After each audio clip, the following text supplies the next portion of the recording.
Dr Baudouin Boinimbeck, enseignant à l'Institut AVERES+ de Marrakech. Aujourd'hui, nous allons débuter avec l'unité de formation de dermatologie pour les étudiants polyvalents de troisième année.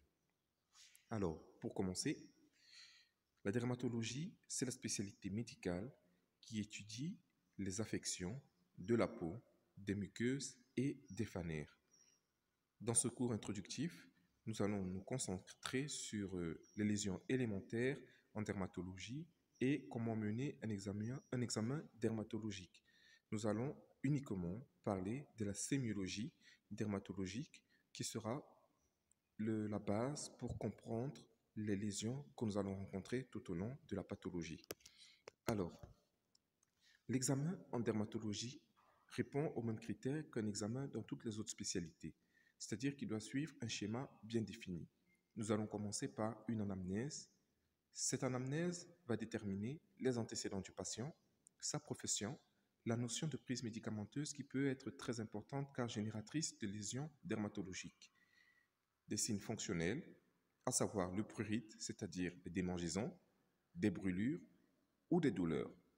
Il faudra aussi préciser les modalités évolutives de la pathologie, son mode de début, le type de lésion élémentaire, l'aspect initial, l'évolution de chaque lésion, l'évolution générale, les traitements appliqués, l'influence des facteurs environnementaux, c'est-à-dire les facteurs physiques, professionnels ou cosmétiques. Alors, l'examen physique proprement dit, il nous permet de répondre à 3 questions.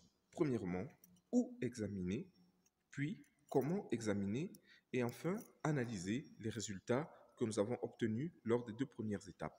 Alors, en dermatologie, où examiner, c'est assez simple, il suffit d'examiner la peau, les muqueuses et les fanères, sachant que les fanères, ce sont les ongles, les poils et les cheveux. Comment examiner? Il faut regarder, toucher. Toucher, ça signifie gratter, palper, pour savoir est-ce que les lésions se détachent, est-ce qu'elles sont en relief ou est-ce qu'elles sont planes.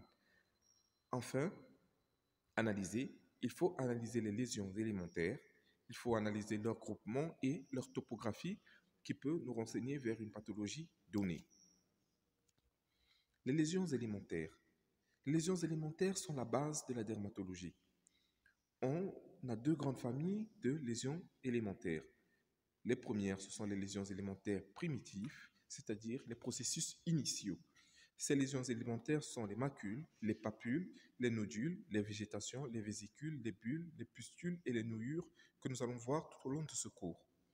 Les lésions secondaires, ce sont l'évolution des lésions initiales, c'est-à-dire des croûtes, des squames, des érosions, des ulcérations, des gangrènes et des cicatrices. Alors, nous allons débuter avec la première lésion élémentaire qui est la macule. C'est quoi une macule? Une macule, c'est une tache sans relief ni infiltration. C'est une simple modification de la couleur de la peau. Il n'y a pas d'infiltration, il n'y a pas de relief, il n'y a pas de tuméfaction, il n'y a pas de surélévation, il y a juste une modification de la couleur de la peau. Nous avons plusieurs types de macules que nous allons décrire succinctement. Premièrement, les macules érythémateuses. Les macules érythémateuses sont une simple coloration rougeâtre de la peau. Nous pouvons voir sur le schéma que c'est une coloration de l'épiderme. Il n'y a pas de modification des autres couches de la peau.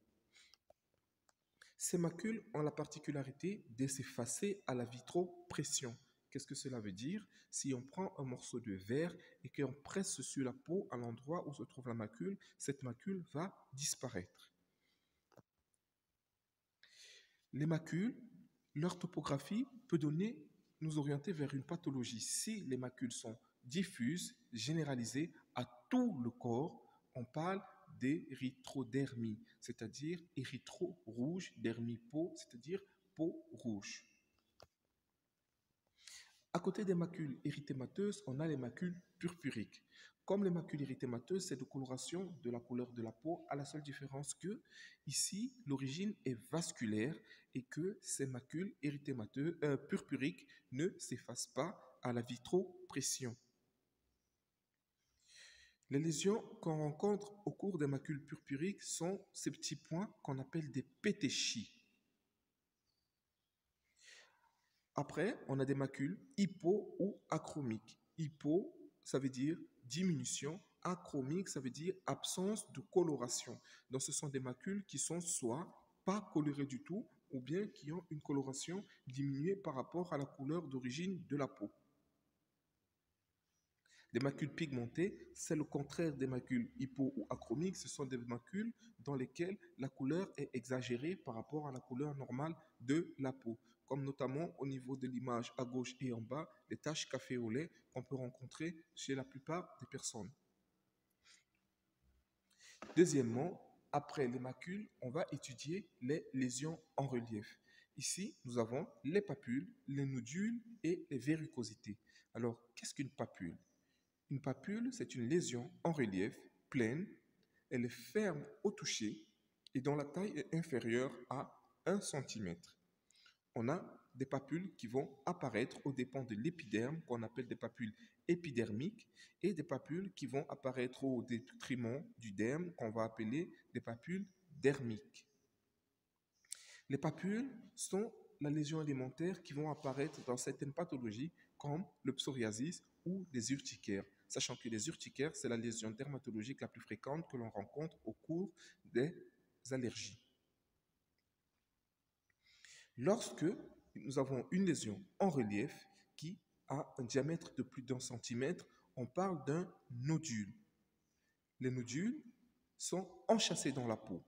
C'est-à-dire que c'est des nodules c'est des lésions qui vont grandir au détriment de la peau, qui vont s'élever avec la peau en regard. Contrairement à d'autres lésions, par exemple, qui vont se former au-dessous de la peau, les nodules, eux, sont formés à partir de la peau. Nous avons aussi les végétations et les verrucosités. Ce sont des lésions polylobées en chou-fleur. Donc, ce sont des lésions qui ont un aspect de chou-fleur. En général, ce sont des hyperplasies de l'épiderme, c'est-à-dire une augmentation de la taille de l'épiderme. On les rencontre en général dans certaines pathologies, comme les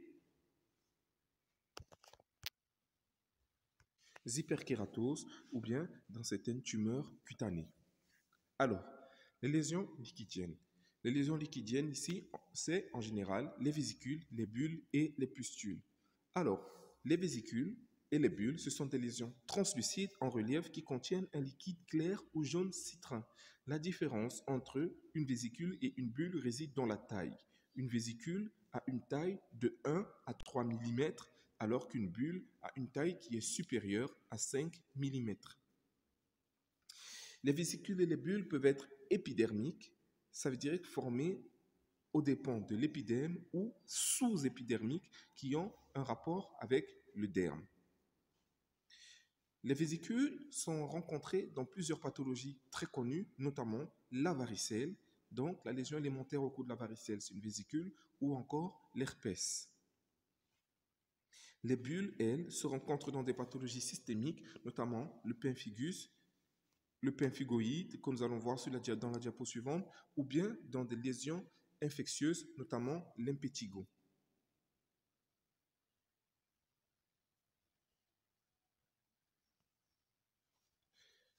Alors, à côté des vésicules et des bulles, nous avons les pustules. Les pustules, ce sont des lésions blancs, laiteux ou jaunâtres, en relief, mais dont le contenu est du pus. Contrairement aux vésicules ou bulles où on avait du liquide jaune, citrin ou translucide, ici nous avons du pus à l'intérieur de la lésion, c'est ça une pustule. Les pustules peuvent être soit folliculaires, c'est-à-dire se développer aux dépens d'un follicule pileux, soit non folliculaires, se développer aux dépens de l'épiderme. Nous avons aussi comme lésions élémentaires les pertes de substance, c'est-à-dire les érosions, les ulcérations et les gangrènes. Alors, pour les érosions, ce sont des pertes de substance au niveau de l'épiderme. Les ulcérations, ce sont des pertes de substances qui sont beaucoup plus profondes, qui vont toucher le derme. Les gangrènes, elles, ce sont des ischémies, c'est-à-dire de la mort cellulaire due à l'arrêt de la vascularisation au niveau du segment concerné. Nous pouvons aussi avoir d'autres lésions, c'est-à-dire des lésions cette fois-ci secondaires, qui sont les modifications de la surface, on va parler des squames et des croûtes. Les croûtes, ce sont des coagulums qui peuvent être détachés en bloc à la curette. Qu'est-ce qu'on appelle un coagulum? C'est des lésions qui sont semblables à du sang coagulé séché. La croûte peut se détacher en bloc. On ne peut pas détacher tout un petit morceau de croûte. On va détacher une grande plaquette si on essaie de gratter avec une curette, contrairement à la squame, qui sont des épaississements de la couche cornée de l'épiderme. C'est des lésions pellicules blanchâtres et on peut les détacher à la curette. Mais ici, on peut détacher des éléments singuliers. Les croûtes et les squames se rencontrent dans plusieurs pathologies que nous allons voir tout au fil de notre cours de dermatologie. On a des squames scalatiniformes, des squames pityriasiformes, des squames psoriasiformes, des squames ichthyosiformes. Alors, pour les squames scalatiniformes, elles ont une forme qui ressemble à de la peau détachée translucide. Pour les squames qui sont pityriasiformes, on les rencontre souvent dans les cheveux sous forme de pellicule. Les formes psoriasiformes, ce sont des squames qui sont blanches, qui ont l'aspect d'une goutte de bougie qu'on va rencontrer notamment dans le psoriasis. Et les squames ichthyosiformes, ce sont des squames qui ont l'aspect d'écailles de poisson.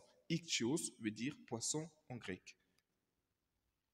Les dernières lésions que nous allons étudier aujourd'hui, c'est des nouillures et les phénomènes de Koebner.